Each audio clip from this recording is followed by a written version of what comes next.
I've got some news for you. I've discovered there's a little bit of factionalism in the LP. We have radicals, we have purists, we have pragmatists, we have anarchists, we have minarchists, don't we? In fact, the only party, perhaps, with more caucuses than people. What a joke. But one of the interesting and legitimate, let's say, tensions, perhaps, within the party, is between those who, looking to the past of the party, past, you have to translate out of British into American, looking back to the past of the party, think the really primary purpose of the LP is to educate. Increasingly, there are people who think the primary purpose of the LP is to win elections. And I certainly sense that there's some tension there. But whatever side of that debate you're on, if indeed it is a debate, you want to do this. Whether you're in the business of education or whether you're here for winning elections, I think you believe that what the LP is about, what the liberty movement more broadly has to be about, is creating a cultural paradigm shift with a political outcome. Otherwise, why are we here, right? So doing that is what this talk is about. Now, I love my quotes, and I like to start my presentations with quotes. This quote is by a guy called Gustave Le Bon. Has anybody read Gustave Le Bon? Okay, if you are in this room and you actually want to do liberty, go read Gustave Le Bon. He was a Frenchman writing in the 19th century.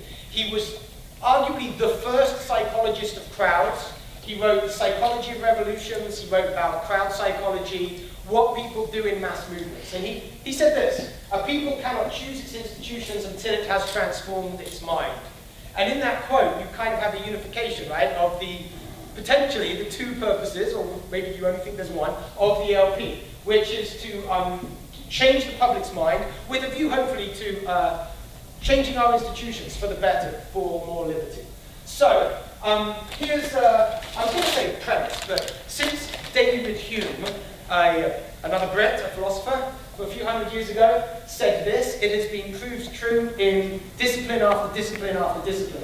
As reasoning is not the source whence either disputant derives his tenets, it is in vain to expect that any logic which speaks not to the affections will ever engage him to embrace sounder principles. This was David Hume telling you why your Facebook arguments don't win converts 300 or 400 years before Facebook. This is a problem for libertarians. We've all been there, right?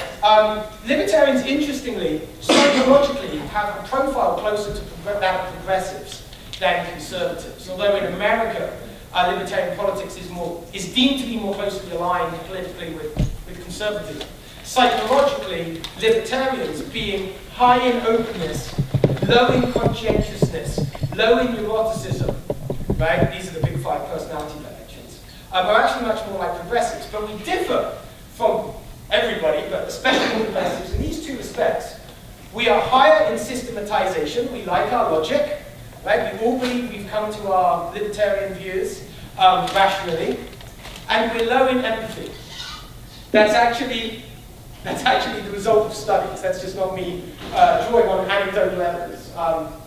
So basically then, if it is the case that as David Hume says, that it's not logic, it's not reasoning alone that causes people to derive their tenets, in other words, to change their minds about important things, we need to look to this, we need to be aware of this. Right, now, so okay, how do you get a nation, a large number of people, to change their mind about something? We have all the good ideas in the world, we're libertarians. But actually, the study of how those ideas get accepted or rejected by populations, of course, is the study of history, right? History is not a laboratory experiment, but it's where we get our data from. I like to say, as a political psychologist, that in a way, history, crudely, is political psychology writ large, right? So, if we're interested in causing changes, let's look to where changes have happened to history. And indeed, whatever you think about this guy, Winston Churchill, and I'm really loading it with Brits at the front end, he was right on this quote, I think, which he said to an American speechwriter: study history, history, history. In history lies all the secrets of statecraft. Whatever you think of him, he did change the world. Okay, So, back to Gustave Le Bon, the psychologist of revolutions and crowds. The memorable events of history, he says, are the visible effects of the invisible changes of human thought. And if you think about it, I think that basically has to be true, right? Because what people will is a function of the thoughts they've had, the things they feel, the ideas they hold, the things they deem important. So, if we're in the room for liberty, we might want to ask, for example, what do these huge changes in nations have in common, if anything? American independence. That was a big pro-liberty move. Well done, guys. End of slavery. End of racial segregation. Brexit. There's plenty of them. I'm sure you can think of loads throughout history. I mean, I should say that my study of history is confined to the English-speaking world. So, like, I'm pretty confident about what I'm going to assert with respect to English-speaking history. Culture precedes politics. So, you know, different languages, different cultures, I'm not speaking to them. But I am speaking to the English-speaking world. Right, so, just to kind of frame this, top level, I want to suggest that there are two causes of major political shifts to liberty. Basically two, they all fall under these two. One, people cause political change to protect their own liberties, right, their own liberties, when a critical mass feel that a right they take for granted and exercise in everyday life, so they get to experience it day to day, the exercising of this right, is about to be taken from them. That's number one. This is actually typically the important one for political campaigns. I talk a lot about this to candidates when they go through my candidate training for messaging and political branding. Just to give you an example, the AKA and the Patriot Act, many liberty guys, including me, were screaming from the rooftops, and for me that meant writing articles, right, and Huffington Post, and Foundation for Economic Education, or whatever I write, writing books, right, about, for example, the tyranny represented by the Patriot Act and the NDAA. They're not the only two, but they're two pretty egregious in our recent history. Would you agree? Mm-hmm. Yeah, okay. And did you see all the marches in the streets? All the civil disobedience?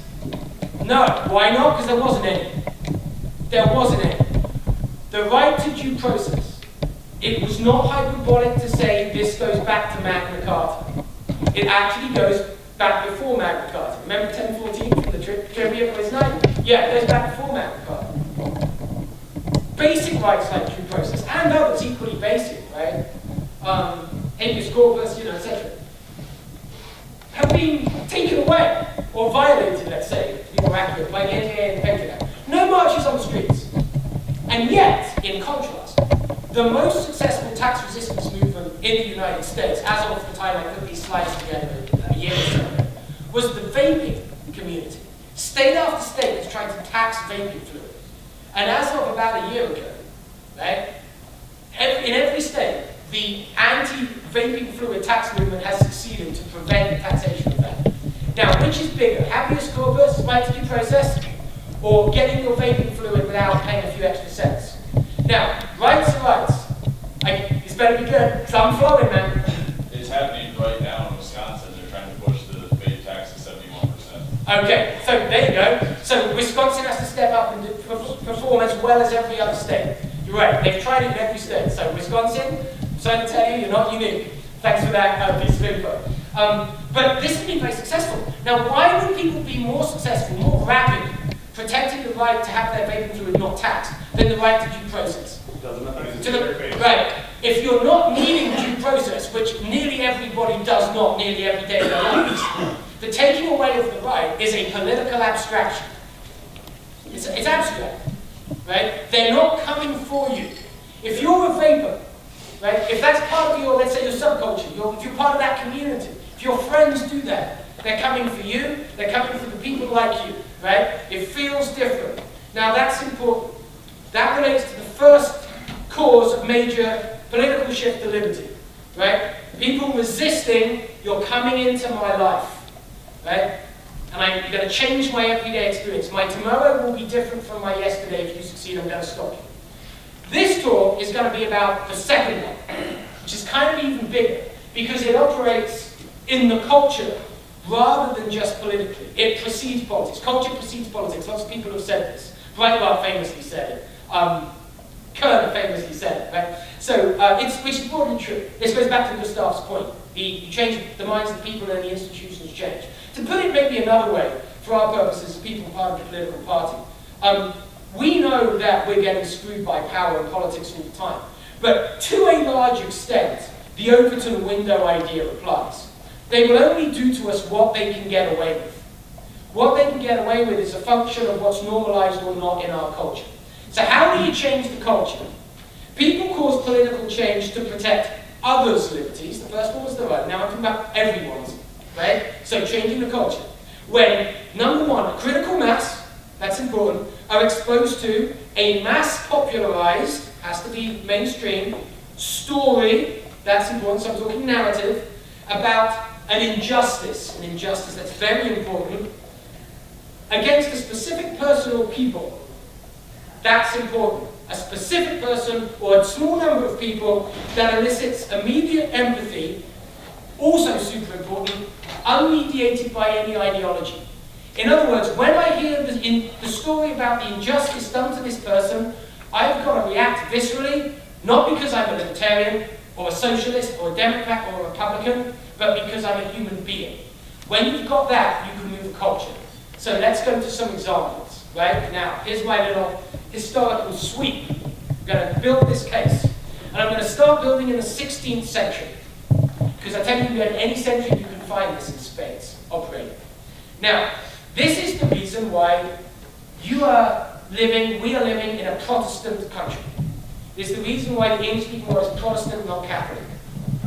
The atmosphere became anti-absolutist and Protestant thanks to a bestseller in 1563. A bestseller which satisfied all the conditions that I am asserting we need to satisfy with the culture. It was in the form of a book called Acts and Monuments by a guy called John Fox. Because of the content of the book, it was given the nickname, it came to be known as Fox's Book of Martyrs.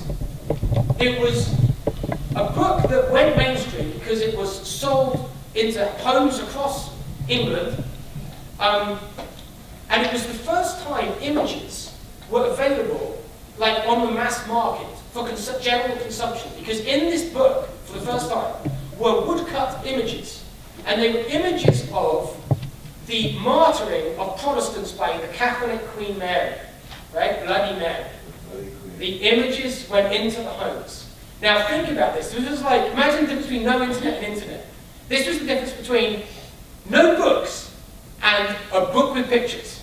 Like literally. The printing press was only invented 80 years before this book hit written, right? That's what we're talking about. Okay. So the pictures were of images, they illustrated stories, that caused a critical mass of people who had the book in their house, to experience in their imagination what was being shown to them in the pictures, because that's how kind of pictures work, right? The suffering of their own countrymen for the first time in English-speaking history. That's quite a thing. This was the most read book after the Bible for 200 years. We're talking mainstream political media. Shooter style, right? The Queen Mary on the back of this became known as Bloody Mary. And, which is kind of amazing, right? Because her father, Henry VIII, killed more than hundreds of times more people. But he's kind of a hero monarch. He's not Bloody Henry, but she's Bloody Mary. Bloody Mary. Why? Because the propaganda, the mainstream media, had the narrative about what she did, not what about Henry did. And this is one of the woodcuts, right? Lord, receive my spirit. That's a Protestant being burnt at the stake. This had never been seen in England before. And if you think, oh yeah, well, okay, you know, it looks a bit old-fashioned, wouldn't have much effect today, how about this? That pretty much ended the war. It's all the same thing. It's all the same thing. Okay. So, let's go to another big step forward for liberty. Who here has heard of the slave ship called Zong? Anyone heard of Zong? See, it's interesting. Because we're very into getting our philosophy right. These are the basics. Yeah, this is like the non-aggression principle of getting this stuff into a culture. We should all know this stuff. So thank you for the opportunity to come and share it with you. I appreciate it. So the slave ship Zong its owners were involved in a court case in 1781. Let me tell you how this came about. They were shipping their slaves, I think, to Jamaica, and they decided that a significant number of them, 133, were in such bad condition that it really wasn't worth wasting the food and water on them, right? The economic decision was, cut the losses, let's throw them overboard, so we can make sure that we can get profits on the other slaves that we land. Are you with me? So that's what the owners did. They threw them overboard, and of course they all died. And so the owners of the slave ship had an insurance policy. They insured you, you're all going to have your contents insurance, right? You've got to insure your goods. So they went to claim for the defunct slaves, it's only property after all, on their short insurance policy, because the slaves didn't make it, right? So that was covered. Except the insurance company said it wasn't covered, because they didn't jump and they didn't die on board, which are insurable losses, out of the control of the management. Throwing slaves overboard is a management decision. We don't cover management decisions, sir. So it went to court. And the insurers of the zone hired for their attorney an abolitionist attorney, before it was cool to be an abolitionist, called Granville Sharp, who acted for the insurers. Now, here's some quotes from the transcript of the case, just so that you can get a flavour of it. The jury had no doubt that the case of slaves was the same as if it was horses that were being thrown overboard. The necessity for throwing over the Negroes, which perished just as a cargo of goods perished. Now, Granville Sharp was an abolitionist, so he had a political interest in this, and he thought that maybe he could, use this thing that he was involved in, as he used, other things, to try and push for the abolition of slavery. And he made a bit of an effort. He wasn't a great media guy, but he made a bit of an effort, and it had a little bit of an effect. Well, actually, the effect was kind of outsized, you might say, from his skill in manipulating the media. Because what he ended up doing when the story of this trial came out was he actually began, the first official anti-slavery movement in Britain, which was set up by Quakers in response to how disgusted they were by the story of this trial. Now, that alone is interesting, but it gets more interesting, because that wasn't the end of the story. I said that was 1781. 50 years later, Sam Sharp, a Jamaican slave, and a preacher, circulated reports of the case. He just printed up the story. He saw the power of this story and decided he could make a better job of it than Granville Sharp. And he started circulating it, this slave, among all his slave friends in Jamaica. They were so appalled by it that there was an uprising so violent that it killed lots of the slaves. The British government couldn't control it. Abolition followed the following year. It made the government give up slavery. Now I ask you this question. How can the story of something that happened to a bunch of slaves 50 years ago be more powerful than what's happening to you when you're a slave? That's some big stuff there, right? Now, what nobody knew back in 1831 is that we have things like mirror neurons. What we now know when we stick people in fMRI brain scans is if you put me in a brain scan and I listen to a story that I have empathy with, which I can't help to do because I'm a human too. So when you describe the human elements of the story, I experience them, like in a neurological sense, as if they were happening to me, right? It can be less intense, but it's quantitatively the same thing. They didn't know that then, but we know that now, so we know why this works. And if you think, well, Robin, that's not quite enough justification to explain why slaves would be more disgusted by the story of other slaves than what's happening to them, I ask you to consider this for your homework, that you might have been in a relationship that has been abusive, or that you look back on it once you finally got out of it, and you knew you should have left it 3, 5, 7 years before. But when somebody tells you about an abusive relationship they're in, you can completely see the problem immediately and see that they should be out, right? There's stickiness to our current situation because there's a short-term price to pay to getting out. A story can overcome that, and I'm going to give you another example. But before I do, where are we at? Stories cause injustices and oppressions to be experienced in the imagination. That's what I was just saying. Arguments allow them only to be conceived. See the difference? Right? One's a kind of a cellular knowledge, one's a kind of a cognitive knowledge or appreciation. A story reflects a situation and it makes no argument. Remember the first slide, like libertarians, we're very rational, we like our arguments. We really do, we're good at them. But the reason stories are so powerful and change history is because they actually don't even try to make an argument. They just tell you what's so. And they rely on your empathy to change you when you connect to it. Stories engage moral intuitions, as long as they are about one or a few people, so that I can put myself into the story, so that I can't help but put myself in the story when I hear it. Stories can't be ideologically resisted. That woodcut, that photograph of the little girl in Vietnam, the transcripts of the trial, they all might make you very uncomfortable. But you can't just say, I can reject them because I believe the non-aggression principle, or I'm a socialist. Right? Either it happened or it didn't happen.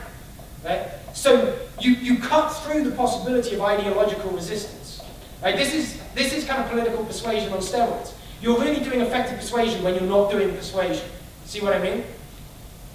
Now, remember those quotes from the trial, just in that box there? Do you guys know Hannah Arendt? She was a Jew that wrote about her experience under the Nazis. And she talked about the banality of evil. I think those quotes, it's the banality of evil. They're not arguments about whether Negroes should be property, which had been being made on both sides for centuries and centuries without effect. This is a case about an insurance claim. The reason it's so powerful is everybody can get there. It doesn't tell you whether they should be property. It tells you the banal details of the situation when they are property. And it has a completely different impact. Is that making sense? Are you following me? I'm getting nods? Okay. Okay. Now, I'm not saying arguments aren't important, but I'm saying we need this too. We need to be much better at this. Now, the other thing, which goes to a lot of what I teach in my political communications classes, that empathic responses aren't the result of conscious processes. Right? They're pre-conscious. Your conscious processes, your arguments, your yeah but, right? Where you take this stuff comes after the intuitive hit, the empathic response. And I've already said that last point, so let me go on. Okay, so we've talked about the end of British slavery. Now I want to talk about the end of American slavery. Now, obviously I am not purporting, because it would be stupid, that this is the thing that ends slavery. What I am purporting is this mainstreaming of narratives is consistently important and not seen for the power that it has. And it was important in massive changes towards liberty in the history of the English-speaking world. So the end of American slavery was helped massively, according to Frederick Douglass and many other people, by a white dude in blackface. And that white dude in blackface was Stephen Foster. You all know him? You know the name? Yeah, okay. He is called the father of American pop. He's the father of pop music. And that is really important. That's why he's in this deck of slides. This minstrel wrote My Old Kentucky Home, in which he humanized slaves for the first time. In other words, he enabled people listening to his songs to empathize with slaves as people, not property. That hadn't been done in mainstream culture before. And I say mainstream culture because Old Kentucky Home was being sung by millions of Southerners across America. Said Frederick Douglass, these are heart songs, and the finest feelings of human nature are expressed in them. They make the heart sad as well as merry, and can call forth a tear as well as a smile. They awaken the sympathies for the slave, in which anti-slavery principles take root and flourish. You can argue the principles all you like, but you've got to have the soil in which they flourish. And most of the art of political persuasion is finding what that soil is for the people you're trying to persuade. That might be one-on-one on a doorstep, or it might be an entire demographic. Maybe that you're trying to get to vote for a candidate. Okay, you get the idea. Now here's another one. I told you about the power of story and asked how it could be that stories could be more powerful than something that you're experiencing. Here's another example of a story being more powerful than something you see on every street corner, every day of every week for years. In the late 19th century, London had a problem, which was child sex slavery. And it was all over the place. And what used to happen was poor families would sell their daughters, typically 12, 13, 14 years old, to brothels for use by richer men. And this was something of a welfare system back then. And everybody knew it was going on, because the brothels, you could just walk into them. But it was the dirty secret that everybody wanted to ignore. And they could, until they couldn't. And when they couldn't, it was because a guy called William Stead, who was the editor of the Pall Mall Gazette, Pall Mall being part of London, decided that he was going to take it on. Now, I told you, I've given you a pop song, I've given you a story of a trial, now I'm giving you tabloid journalism. The point is that each one is mainstream, right? Doesn't matter how you mainstream it, you've got to mainstream it. This guy mainstreamed it through his newspaper. And from the beginning of newspapers, it's always been salacious. There's always been that tabloidism to shift copy. And William Stead knew that, and he knew that sex sells, 'twas ever thus, right? Human nature doesn't change, it's why Shakespeare is still good.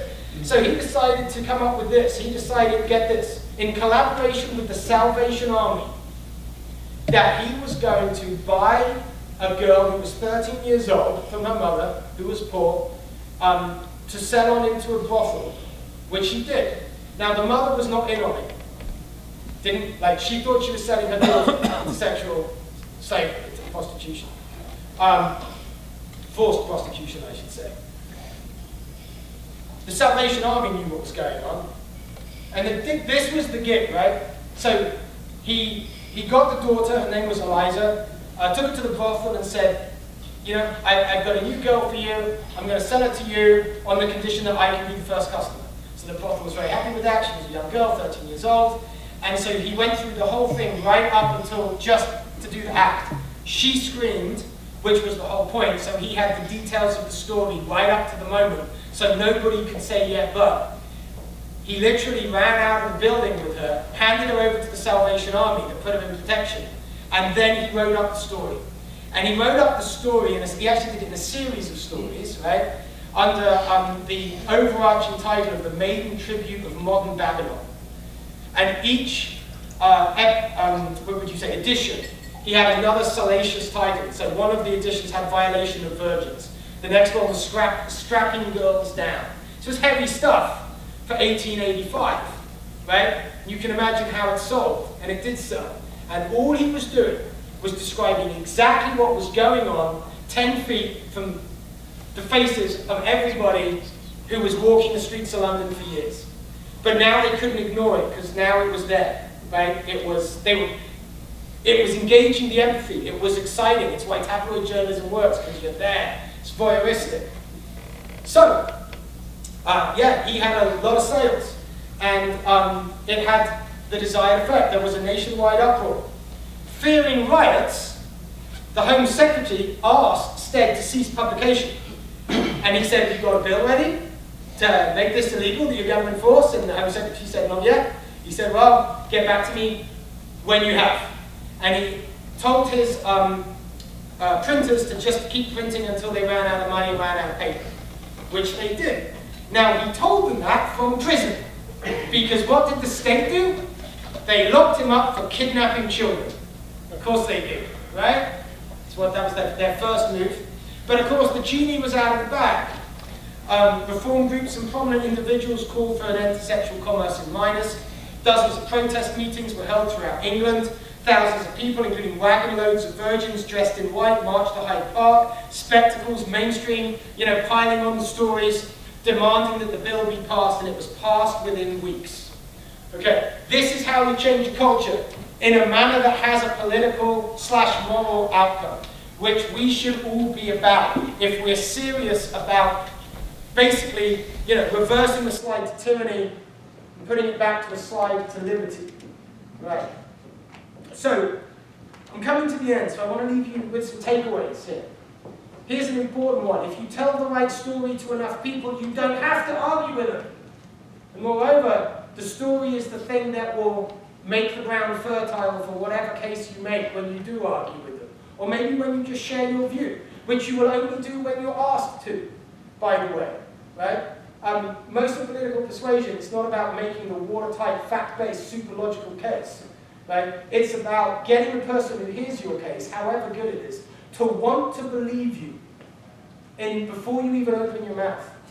As Jonathan Haidt would say, to have the bar set down here at can I believe this person? Meaning, I want to believe what this person's about to tell me because I identify with them, rather than set up here at must I believe, which means I don't identify with them, I don't trust their view of the world, don't really trust where they're coming from. So if I subconsciously can find one hole in what they're about to tell me, I've got my out. And that is how most people process most arguments they hear, especially when they're coming from a team or a tribe or a label that they aren't already identified with. Okay. Society-scale political change requires a large fraction of people to feel, not just believe the same thing. If you're a candidate, write this down. You win elections not by telling someone what you think, but by reflecting back to them what they already feel. If you doubt it, Donald Trump is in the White House. Let me just, if I may, how am I doing for time? How am I doing for time? You got All right. Now, there's more to it than what I'm about to say, but I'm going to put an idea in your head so that it festers over the next few days. Right? Do you remember when Donald Trump made that comment about, I'm sure everybody remembers, those Mexicans are not sending the best guys, it's the rapists and the blah, blah, blah. Right? And then, do you remember the media coverage over the next 48 hours? He's lost it now, it's over, game over, ha ha ha, we can write him off. And then by the end of the week, he was top of the pack of Republicans? Okay, let me explain that. The Mexicans aren't sending their best men. Translated into the people who feel an injustice that he was reaching is, it isn't fair that people that break rules get stuff that people like you who don't break rules don't get. That's what it was in translation. A political open goal, and you can also write this one down, and if there's anyone from the LNC that's listening, please put this on a large banner above the door of every room you operate in. Now I've said that, I've forgotten what I was going to say. I'm not saying that. That'll teach me, won't it? That's justice right there. What was it saying? Justice. See, yes, why, this is my... The message of healing. No, hold on. Most powerful guy. Donald Trump said some really bad things about people that translate Yes! into... Thank you, I've got it! Yes! Right. Yes, a political open goal. What is a political open goal? It's when there's an injustice, right, going on in a country or a community, this works at any level, any jurisdiction, right, it could be a city, right, that a critical mass, usually a majority of people feel, but that all of their mainstream political options are on the wrong side of. So with Donald Trump, that was immigration. It doesn't matter where you are politically, everybody knows that however you want to change immigration and deal with it, right? The Republican Party and the Democratic Party are together responsible for the mess that we're in. There's no option that who even saying anything, credibly, that are going to fix that. Everybody can look at history and say, okay, well, those two parties have made this mess. Brexit in England, right? All the mainstream political options, all those parties were like, we need more Europe to solve the Europe problem. Right? These are political open goals. Because what you do in that case is, you take the position of justice against the mainstream political options. So for Nigel Farage in Britain, the position was quite simple. Right? The Trump one, decoding, was simple. The Brexit version was simple. It just isn't fair that people that you can't vote out are making laws that change your lives. See how this way? There's no even steps in the argument. It's so obvious. Most people believe that whether you're Democrat, Republican, Tory, Labour in England, right? It's speaking to the injustice in a way that tells the person who's already feeling it that you feel it too. This is how you get people to believe you, right? I mean, back in when Rand Paul was running for the Republican nomination and Bernie Sanders for the Democrats in the last cycle, right? Bernie Sanders put out a great video actually about income and the absurd, as I think he called it, income and wealth distribution in the United States, which of course is a message that resonates hugely with a lot of his base, which is young students with tens of thousands and hundreds of thousands of dollars of student debt. And the video, let's say it was like 8 minutes long.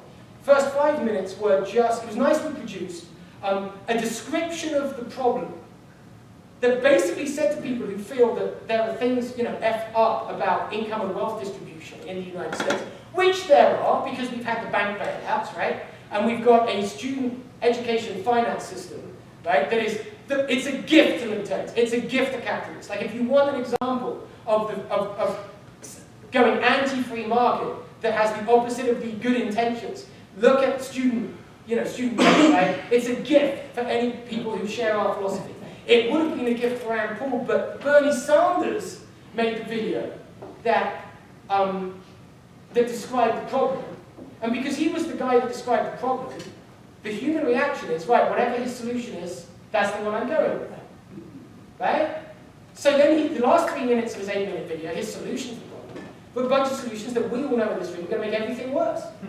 Now, Rand Paul could have written, or any one of us, could have made the same video, first 5 minutes, but put our solutions at the back end. Right? And we could have been as successful as Sanders.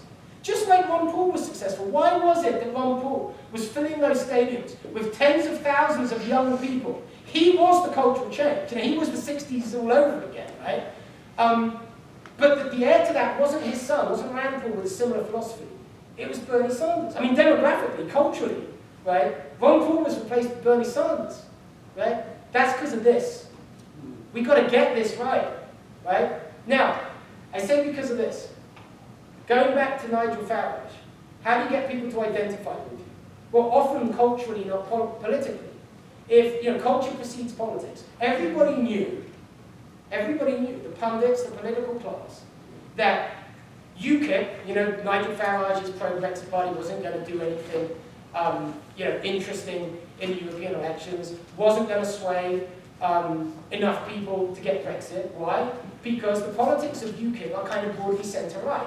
If you actually search through their website, probably, no, not now, but back when Nigel Farage ran it, you would see that they called themselves a small L, small d, libertarian, democratic party. Centre-right, basically. And so all the pundits said, well, the working class, all those northern votes, right, blue-collar votes up north, which is kind of equivalent to blue-collar in Ohio, Indiana, Pennsylvania, Michigan, these kind of places. These people vote Labour. They vote Democrat, eventually. They always vote Labour. Right? Labour politics are left-wing politics. They're socialist politics. These people aren't going to jump politically to UKIP, to a party that is pro-Brexit, and therefore to the Brexit that this right-wing party is pushing, because that was the only party pushing it. Did they jump? Yeah, they jumped. Yes, they jumped. Why? Because there was a cultural identification. Because when Nigel Farage made the case, it just isn't fair that people can make laws that you can't vote out, and they live in Brussels and you're English and they've never even visited England. It's a damn simple case, doesn't take an argument.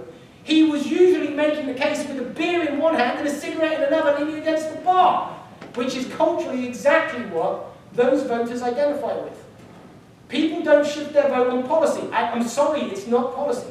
How many people do you think who voted for Trump and put him in the White House when, you know what, I'm going to check out the website of this Trump guy and see how many of his 12 platforms I'm actually in agreement with. Well, it's actually 9, that's great. I agree with him on the majority of the reason I'm going to vote for Trump.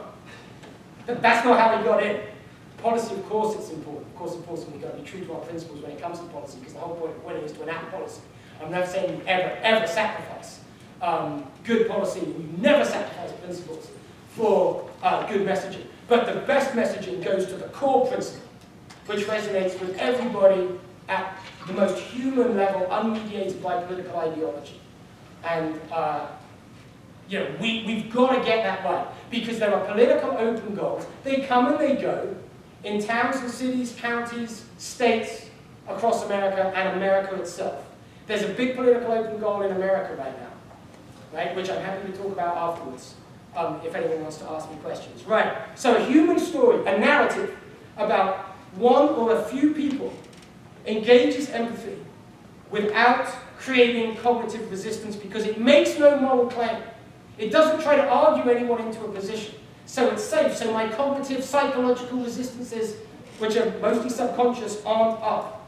Right? It doesn't put the person on the other side of the story about an injustice into a zero-sum game, which is what most arguments do. Okay. There's now a wonderful field of behavioral economics, which I recommend dabbling in if you're interested in changing people's minds, because it turns out that what people do isn't what they think they do. And we're doing a lot of experiments on what people actually do in different situations. And one of the important big takeaways from the discipline of behavioral economics right now that has political consequences is that people, regardless of what country they live in or whatever politics they espouse, will harm themselves somewhat to right an injustice.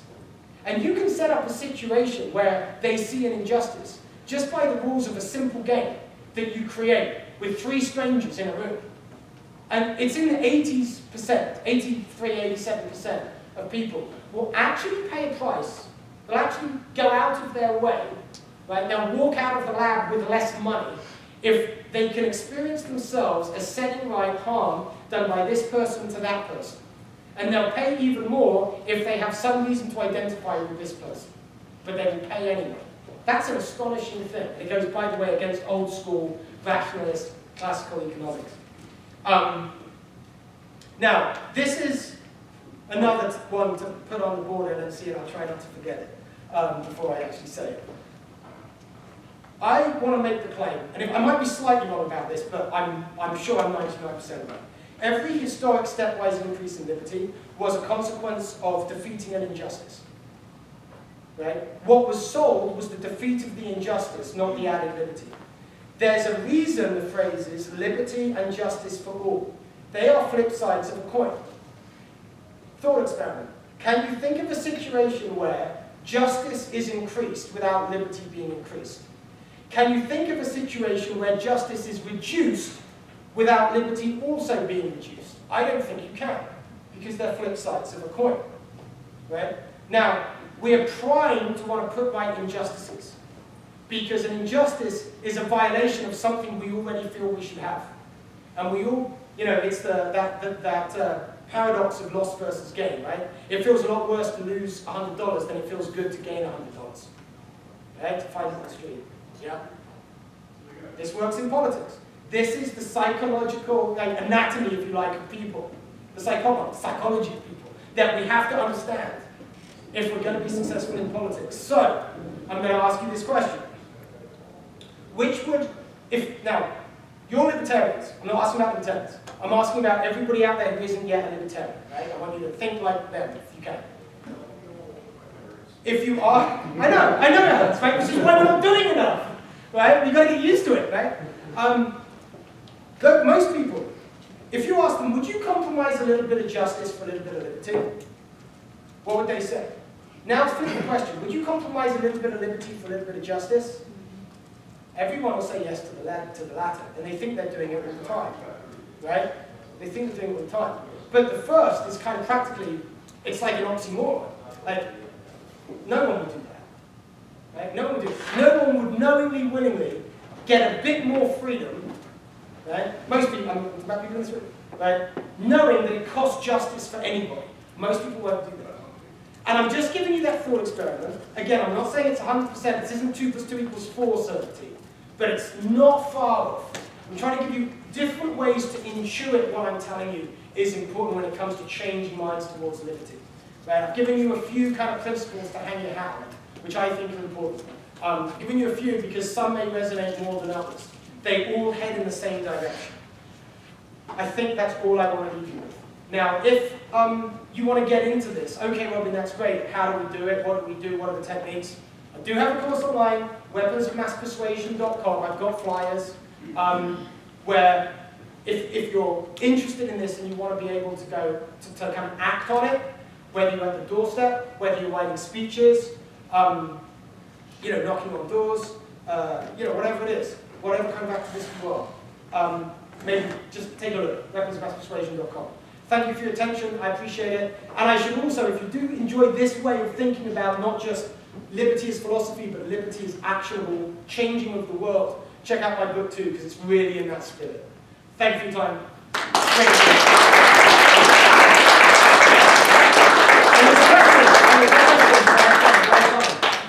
Absolutely, thank you. Sir, Joe. I can meet you anyway. Okay, so I just, I don't think you did yourself justice by talking about your program here. I didn't, but you might. No, I'm for you because Thank you didn't. I mean, what I was touching on in terms of having conversations with people and holding them accountable and tapping into that feeling is exactly, what you're teaching people is a massive mistake in the business world, frankly. So it's definitely happening in politics. And so anybody who's running for office or anybody who's helping somebody run for office, I mean, do they not need that program? They definitely need that program. and you know what? To your point, if I may tie your point up with Carl's point, business has to get this right or they go out of business, right? Or they can't get it too wrong for too long, right? The only way we can give ourselves that incentive, or not incentive, give ourselves that constraint, is to actually be more interested in winning, right, than, I don't want to say than anything else, because you never win at any price. Just like in business, you don't lie to make a profit, right? Similarly, we don't give up our principles, right? But it's got to stop being okay to be performing like this after 47 years, when Nigel Farage starts up another party, the Brexit Party, that in 8 days is top of the pack, because he did exactly what I put on my slides, right? So yeah, we've got to make a choice. Like, I will give you an observation that I will make without comment. I wasn't in the room for all of today, but for the hour or so, around 90 minutes maybe that I was in the room at the end of your business, the thing that I saw got most excitement was your adding taxation and theft to the platform. Terrible messaging. As I say, I'm observing it without comment. If you would like to comment, I'll be happy to give it to you not from this microphone. Because I actually have data on it. It's terrible messaging. Okay, well you said it. I know you're keen, and I get why you're keen. And by the way, I would say also, just because you don't say anything at a certain time doesn't mean you don't believe it or you're conceding it's not true. All I'm saying is, hold fast to the principle. But if we want the principle to not just be a statement of who we are, but something that changes the direction of this country, and if it changes the direction of this country, it changes the direction of the world, then all I'm saying is, let's give some time to thinking about when we pull out which ones. Because you can pull them out when the soil is fertile, or when it isn't. We can pull it out when, it's like you shoot your bolt, right? If you shoot your bolt too early, you've lost your bolt. If you don't hit the target, the bolt is shot, right? You never have to shoot a bolt. If you don't shoot it, you've got it. Yeah. There's a time to say taxation is theft. There's a time. I'm just saying that time will be determined by what your purpose is as an organization. And there are purpose and there's purpose and there's values. It's the purpose of an organization that's definitive, not its values. You can have a business, you can have an airline, you can have a university, you can have a football team with largely overlapping values, but they have different purposes, which is what makes them those things. What's the purpose of us? And it's not for me to say. It is not for me to say. It is for you to say. And this is a platform to make grand declarations. If you want, that is up to you. But I'm just saying, what you choose about the purpose is the thing from which all follows with respect to messaging, to the messaging you want. Because depending on the purpose, everything I've said might just not be relevant to you. Right? That's up to you, and I respect anybody in the room for any purpose if they're in the room for liberty. Right? But yes, I make that observation. Thank you. I heard you talk about the data. Yeah. Yeah, sure. Well, to your last point, or the points that both of you made here. The first time I heard taxation is theft, it didn't resonate near as much as it resonates now. There's themes, there's ideas that the more you hear them, the more they become ingrained. And Let's see, at another seminar I was taught, repetition is the mother of learning. So the more you hear this message, the more maybe the taxation of theft is going to resonate and appeal to a broader audience than it might have the first couple times people hear it. And if that's not a good example, I'm sure that there are others that are better examples. So I would say to that, in principle, you're right. What you said about that statement could be true of any statement. And whether it is depends on the statement, and there are actually studies on these statements, including that particular statement, and many other libertarian statements. So I would say you could be right, but the answer is in the data. And then the explanation of the data is really psychology. I mean, more or less, I'm bastardizing it. But I am not arguing that repetition is not a useful learning tool. I'm just saying that different things said at different the same thing said at different times to different people can have different effects. Well, yeah, absolutely true. But I think there might be a cumulative effect over time. Yes, and what I just said goes for the cumulative effect over time. All right. Yeah. I think I made my point. Absolutely, sir. No, absolutely. It's a good point. It's a good point, sir. Taxation as such is a good thing to say to people who know that it is. It gets them riled up, but it may not be good for the people on the outside who don't accept that. No, it forces them to think about But it doesn't Okay, make so people let me, think about okay, it, now, but okay. It can actually strengthen their pre-existing ideas because they'll say, no, we need that for the military and helping the poor and all that. It actually might strengthen. It works for different people different ways, really. But having a story Everything works for different people different ways. I mean, and that is kind of to the point. We need people to do both, really. Yes, and so that is a very good point. Look, this is not an either-or proposition. Right? I'm not saying, because of this, never say taxation is theft, or don't put it in your platform. I'm not, that is up to you, right? And we need, I mean, if you look at the suffragettes, I'll just take it out of this, right, just to make the point on principle. The suffragettes might have been successful, and you might have heard of them, because they were also suffragists. Right? There were the ones that used, let's say, more revolutionary means, and there were the ones that used more conventional means. There were ones that extended the hand, and there were the ones that made the establishment go, we better talk to those people extending the hand, because those other ones are dangerous. Right? Martin Luther King, right? Malcolm X. Right? There were examples of this in history. So please don't think I'm denigrating in any way the clear statement of the principled position or the corollary thereof. I'm not. I'm just saying we've also got to get this right. And I just made an observation. Yeah. So. Can I make an observation? These are dangerous, these observations. Shouldn't have gone down this path. Yeah. There was a fellow years ago who had a book about the tipping point, how things are obvious to everyone, but then Malcolm Gladwell, right? Suddenly Yeah. there and make a tipping point. Yeah. We might be there in terms of marijuana laws. Do you have any thoughts about why it's taking so long, or what's? Why it's taking so long?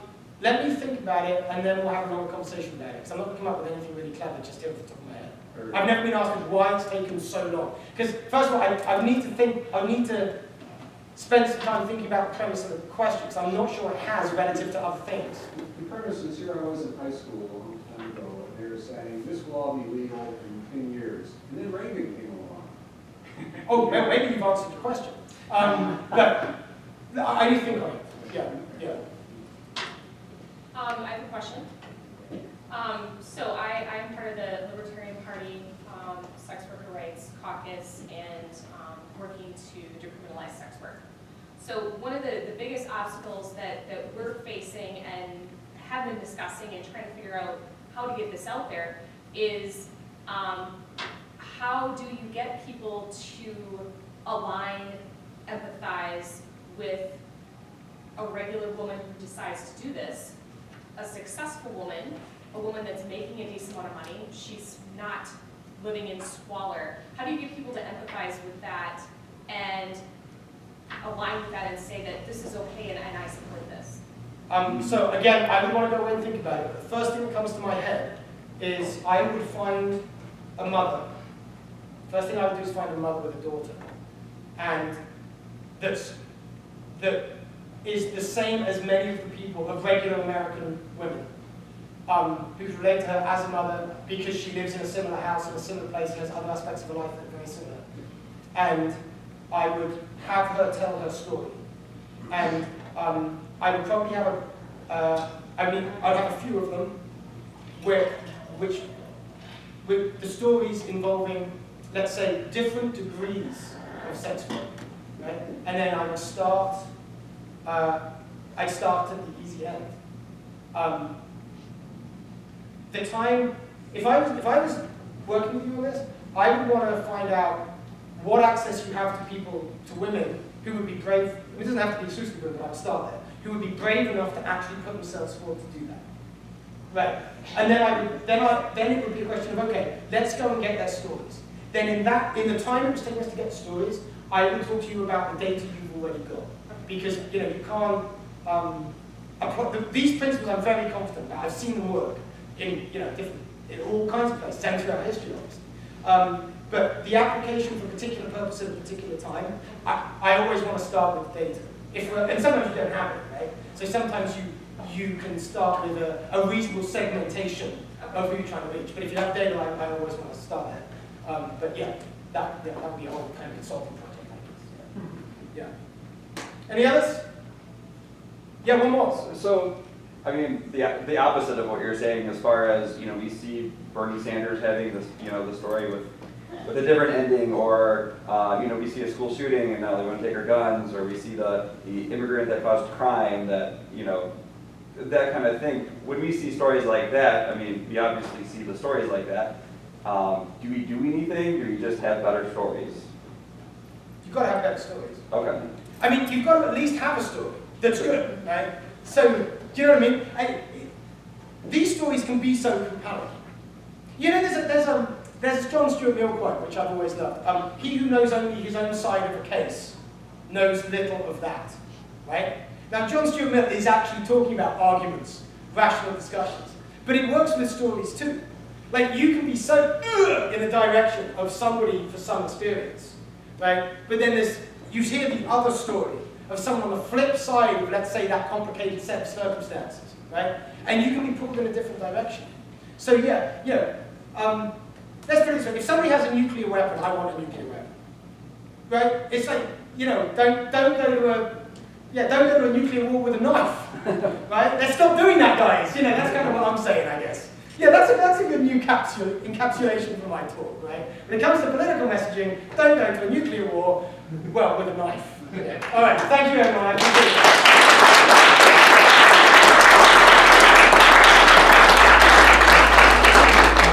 Thanks for watching, everybody, and if you want to help support more videos like this, please go to the PayPal link attached and donate $1. Thank you.